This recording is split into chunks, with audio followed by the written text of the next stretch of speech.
আমি ডাক্তার প্রদীপ Kumar Bagmara, main road, Khulna. আমি বিভিন্ন সময় বিভিন্ন রোগতত্ত্ব নিয়ে আলোচনা করে থাকি।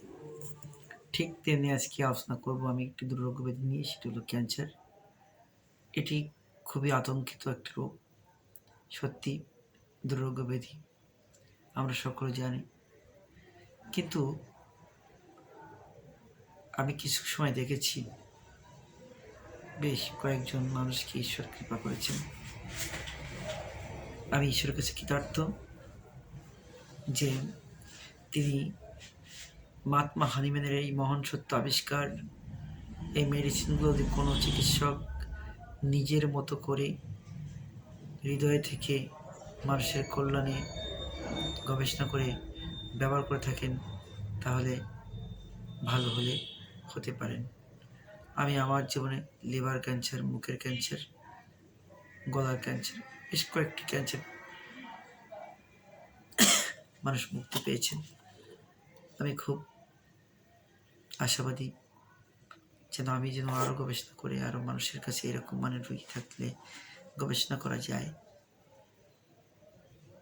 এ মাসে আমার অনেকগুলো ক্যান্সার রোগী, 4 থেকে 5 জন। আমি খুব ব্যথিত হই তাদের যে হতাশা, চোখে জল, যে আত্মনাদগুলো দেখি। আমি ভাবি যে আমাদের প্রত্যেকের যদি এরকম কখন কি হয়ে যাবে কেউ যায় না।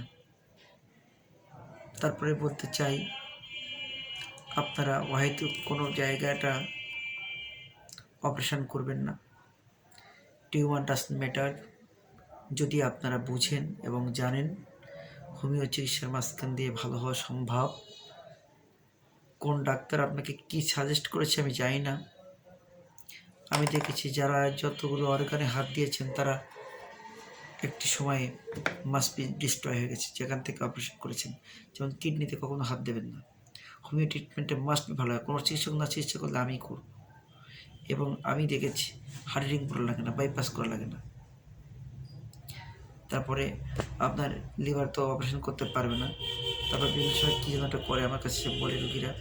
কিন্তু লিভার যদি যারা কেমো না দেবেন, ক্যান্সারের পরেও যদি কেমো না দেন, আমি চিকিৎসা করে দেখেছি। ব্রেস্ট ক্যান্সার কতবার আমি সেদিকে আমি দিয়েছি ভিডিওগুলো, আপনারা দেখেন সবসময় হয়তো। তো আমি অনুরোধ করব, আপনারা দেখার বাইরে অদেখা, জানার বাইরে অজানা একটু দেখবেন এবং জানবেন, চিকিৎসা দেবেন। আমি আজকেও একজন রোগীকে বললাম, টাকা থাকলেও জ্বালা, না থাকলেও জ্বালা।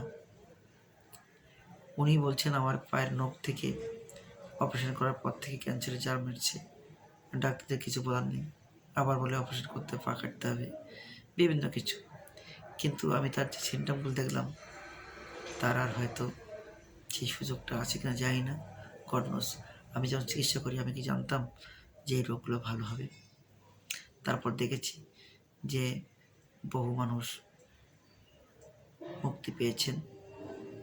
আমি ঈশ্বরকে ধন্যবাদ দিই, কৃতার্থ জানাই এবং মহাত্মা হানিম্যানের প্রণাম জানাই, যেন আমি কীভাবে মানুষের কল্যাণ করতে পারি। তো আমি খুবই ব্যথিত হই। কিছু কিছু মানুষ না জেনে না বুঝে, মাথায় রাখতে হবে সকল চিকিৎসা ব্যবস্থা মহামুক্তির পথ নয়। কোনো চিকিৎসা ব্যবস্থা আপনাকে বাঁচিয়ে রাখবে না, তবে আপনাকে দেখতে সমস্যা কোথায়। কিছু শ্রেণীর আমি নির্বুদ্ধিতা সম্পন্ন মানুষ বলি তাদেরকে, যারা না বুঝে না জেনে কথা বলেন। আর হয়তো হ্যাঁ, আপনি ভালো চিকিৎসকের কাছে যেতে পারেননি, সেটা আপনার ব্যর্থতা, এটা বলতে পারেন। কিন্তু আপনি কোনো চিকিৎসা ব্যবস্থাকে ইগনোর করে যাবেন না, দেখবেন মহামুক্তি পেতে পারেন। আমি অনেকের দেখেছি, অনেকে জোরে ধরে কাঁদেন। আমি হয়তো সবগুলো ভিডিও দিই না,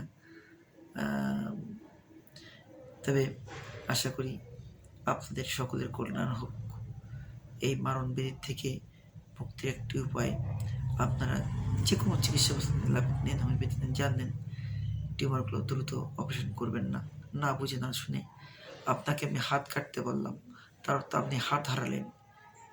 ডাক্তারের ক্ষেত্রে কোনো সমস্যা নেই, চিকিৎসকের বেশি অর্থ আসবে আপনার অর্গানগুলো কেটে ফেললে।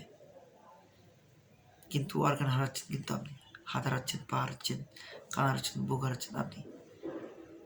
তো আমি অনুরোধ করব আপনারা প্রত্যেকে নিজের জায়গা থেকে, একজন চিকিৎসক আপনাকে অপারেশন করতে বলেছে, আপনি ওই অপারেশন বাদ দিয়ে আরেকজন চিকিৎসকের কাছে যাবেন, আরেকজন চিকিৎসকের কাছে যাবেন, ব্যর্থ হলে হোমিও চিকিৎসা নেবেন।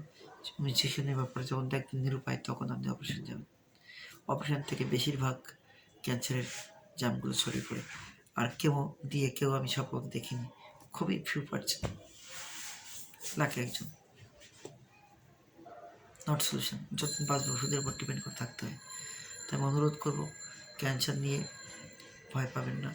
ক্যান্সার হওয়ার আগের থেকে যদি আপনারা চিকিৎসা নিয়ে থাকেন যে কোনো হোমিও চিকিৎসকের কাছে, আমি আশা করি ভালো থাকবে। আর যদি কোনো চিকিৎসক ভালো না চিকিৎসা মনে করেন, আমার সাথে যোগাযোগ করেন, আমি ফোনে লিখে দেবো, ফোনে ওষুধ বলে দেবো, আপনার ভালো হয়ে যাবে। 3 থেকে 1 সপ্তাহ ভালো লাগবে। আশা করি আপনাদের সকলে সুন্দর থাকুন।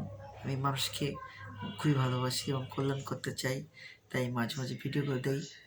আপনারা দেখবেন এবং সচেতন থাকবেন। সকলের রোগ মুক্তি হোক, পৃথিবীর সকল মানুষ সুন্দর থাকুক, এই শুভকামনা শেষ করছি। ধন্যবাদ সকলকে।